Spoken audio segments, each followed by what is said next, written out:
Cláudio Rezende já está com a gente para trazer mais detalhes do Atlético, e vamos ouvir também o Gabriel Milito, né? Com a repercussão do que foi esse resultado positivo, essa vitória, essa avaliação, até para o Cláudio também informar na sequência o que pode ser o Galo para pegar o Palmeiras, né? Porque a repercussão vai ser importante. Gabriel Milito falando aqui na Itatiaia.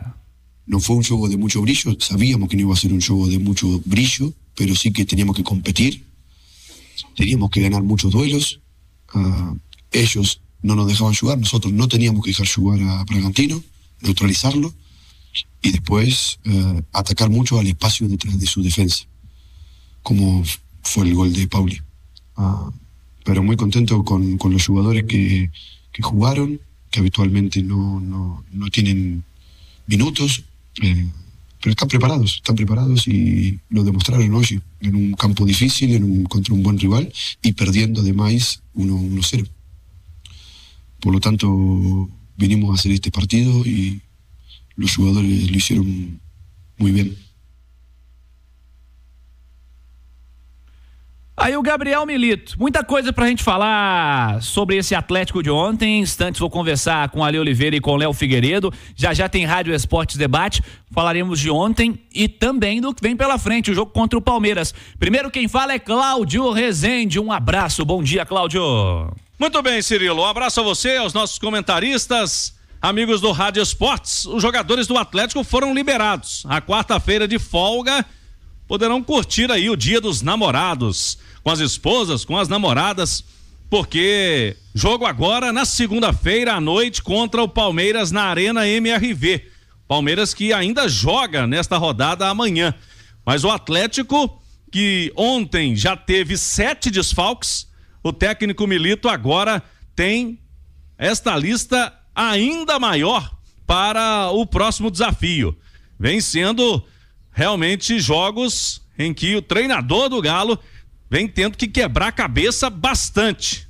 Imagine sem agora as presenças do goleiro Everson, do zagueiro Lemos e do volante Batalha, todos suspensos para o próximo desafio.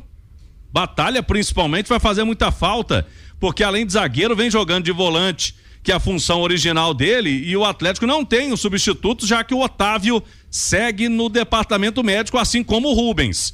Mariano também teve um problema muscular na véspera da viagem para São Paulo e também deve ficar fora. E tem o Zaratio, né, que ontem teve uma entorse no tornozelo esquerdo e teve até dificuldades. E vimos o argentino com dificuldades para caminhar. Quando deixou o campo de jogo, será reavaliado. O zagueiro Rômulo, a princípio, não preocupa, porque ontem teve apenas câimbras no segundo tempo do jogo contra o Bragantino. E a expectativa pelo Hulk, que já vinha fazendo alguns trabalhos de corridas no gramado.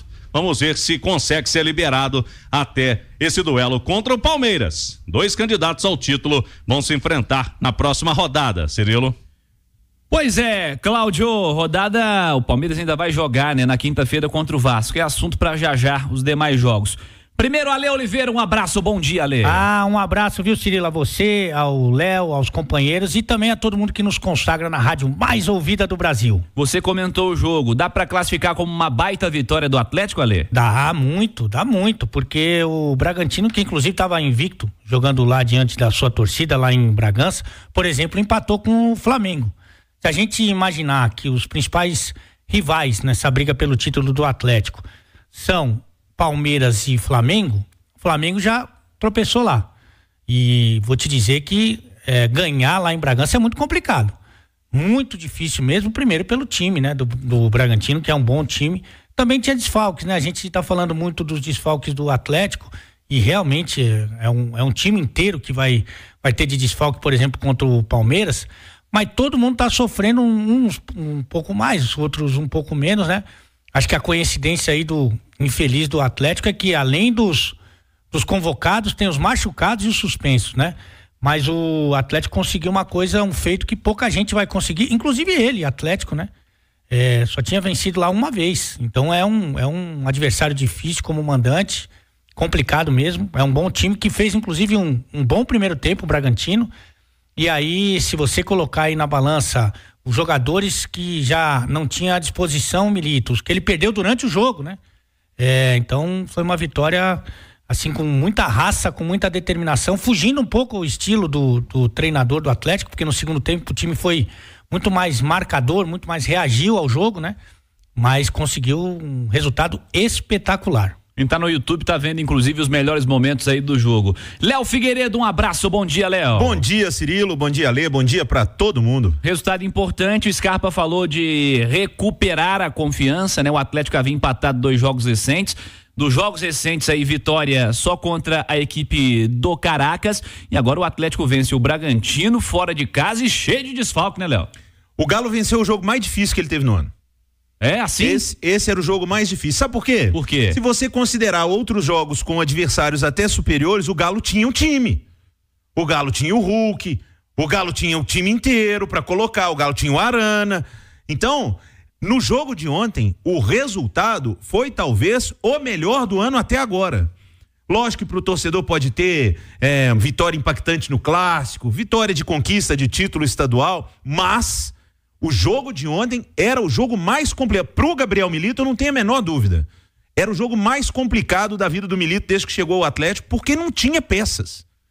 E mesmo assim, o Galo conseguiu arrancar uma vitória de virada. E vou ser muito honesto com vocês, e talvez muitos sintam a mesma coisa que eu senti. Quando o Bragantino fez o gol, Cirilo, eu falei, agora ferrou. Azedou. Por quê? Porque o ataque do Atlético não estava fazendo nada. Eu estava ouvindo o Alê. O Alê tinha acabado de falar, a turma da frente precisa ajudar alguma coisa, segurar a bola lá.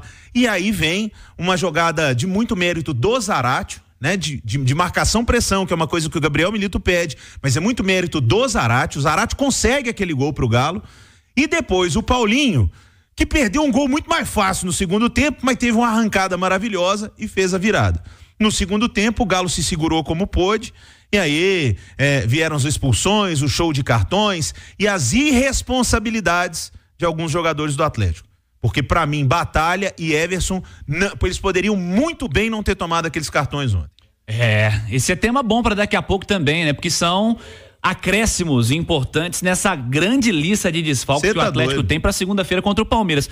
Palmeiras ainda joga na rodada, joga quinta-feira contra o Vasco da Gama. Não dá para saber ainda o que vai ser o Palmeiras, né? Temos que esperar esse jogo, mas vai ser um Atlético que pode ter 10, 11, 12 desfalques com esses acréscimos de situações evitáveis. É tema bom também já pro nosso Rádio Esportes Debate. Convido você, torcedor, a participar no YouTube, @Itatiaia Esporte, @Itatiaia Oficial. Mande sua opinião sobre essa atuação do Atlético, essa baita vitória contra o Bragantino. Ontem também, pela 8ª rodada, tivemos um empate entre Atlético Goianiense e Corinthians, 2-2.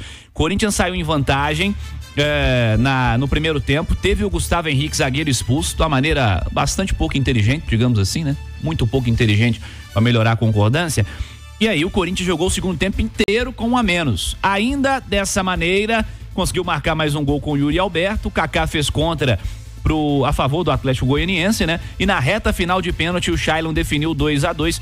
Aguentou até onde deu o Corinthians ontem lá no Acioli. Tivemos também um empate entre Juventude e Vitória, 1-1, placar final deste desafio.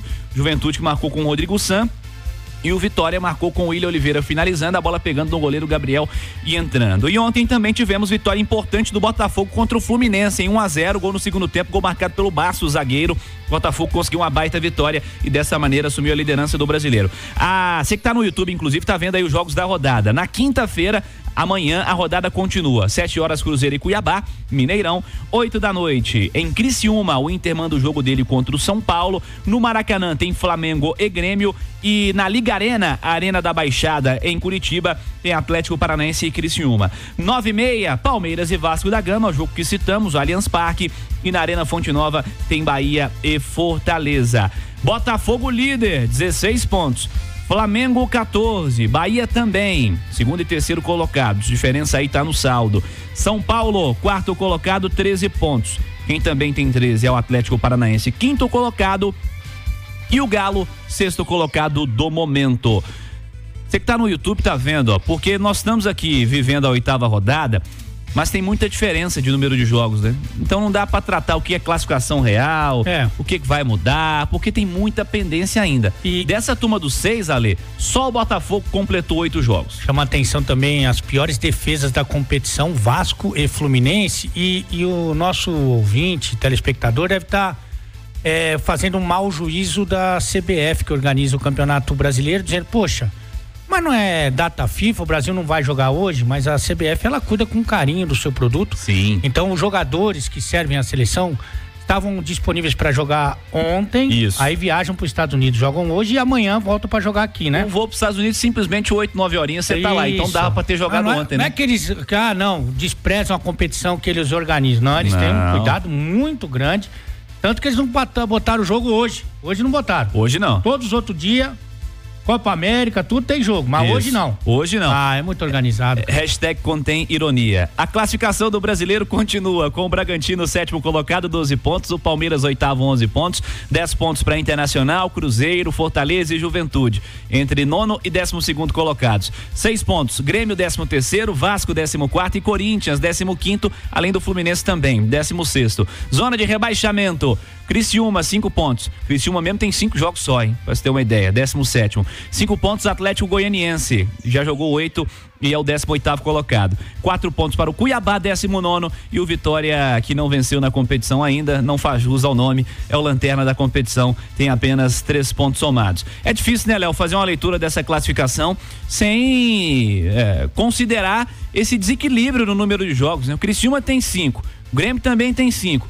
Tem um monte de time com 6 jogos. Tem um monte de time com 7 jogos. Com 8 jogos, poucos times. É difícil fazer essa leitura, né? A leitura que a gente pode fazer é técnica, né? Não através da pontuação, mas pelo momento que vivem os times. O Botafogo está na ponta. O Botafogo conseguiu uma vitória muito importante sobre o Fluminense. O Botafogo hoje conseguiu se reencontrar. Agora, será que vai ser um Botafogo como do ano passado? Vai ter um turno muito bom, depois vai pôr tudo a perder no retorno. Não sei se o Botafogo também tem elenco para ser campeão brasileiro, mas no ano passado também não tinha, quase foi. Então, a retomada do Flamengo, que conseguiu se classificar na Libertadores e que tem o melhor elenco do Brasil. O São Paulo do Zubeldia, que tem jogado muito bem. O São Paulo mudou da água pro vinho com o Zubeldia. Quer ter uma ideia do desequilíbrio da competição? O Internacional, que é o 9º colocado, tem o mesmo aproveitamento de Botafogo, Flamengo e Bahia, que são o primeiro, segundo e terceiro colocados.